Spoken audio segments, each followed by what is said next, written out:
The Syrian situation has arisen and it's getting very interesting. In a nutshell, we have been in a scenario where we really don't know what level of intervention we want.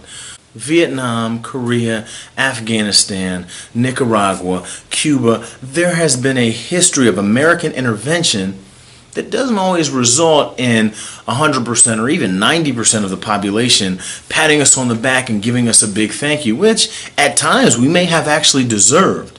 I found with social media and just talking to people, there are two major schools of thought that I see.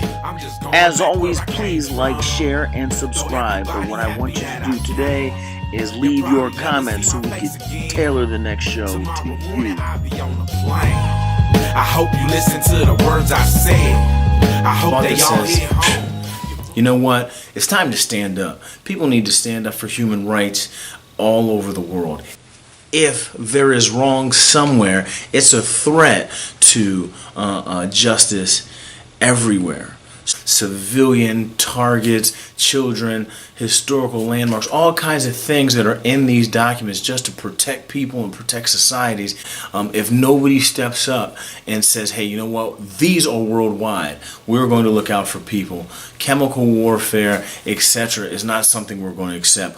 Wars of conquest are things we're not going to accept. Somebody needs to stand up, because if you ignore that, those leaders, and maybe the copycat syndrome will jump into effect, other leaders will think it is completely acceptable to disregard international human rights.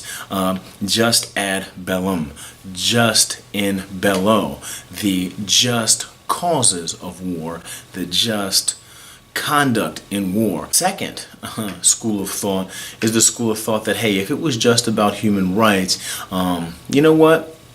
Somebody does need to step up, no matter the cost. But we need to count the cost, because it doesn't seem pure. There's a number of people who do not buy the human rights violations thing. And one of the reasons why is simply because of the administration. The administration ran on the policy of a little bit more isolationism and a little less intervention. NATO was obsolete, says President Trump, while campaigning. When is the world going to pay its fair share? Aren't we better off if we stop being the world's police? Don't they need to do that themselves? If this wasn't a strong position that he held, then maybe people would buy the human rights argument, because if we are better off not being the world's police, then why at the very beginning of year 2 are you excited about being the world's police? Before you police others, you need to police yourself. There are scenarios in the United States, whether it be a questionable police shooting, etc., that the president has said, hey, these are local issues. How could something within your borders be a local issue? It's not the concern of the federal government, but things across the world are the concerns of the federal government. We have questions to ask, and we cannot be afraid as Americans to ask those questions about our society.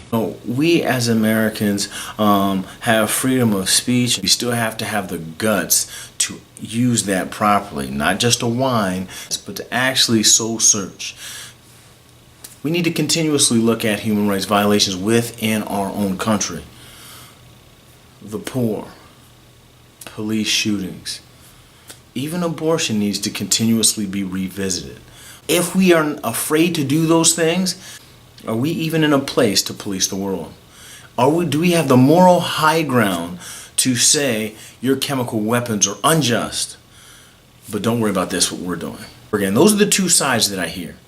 So I'm not trying to propose an answer. What I'm trying to do is get us to think a little bit deeper. Please let me know what you think in the comments section below. Please like, share, and subscribe, and ask as many questions as possible. I want the next video to be inspired by your question. Thanks for listening. God bless.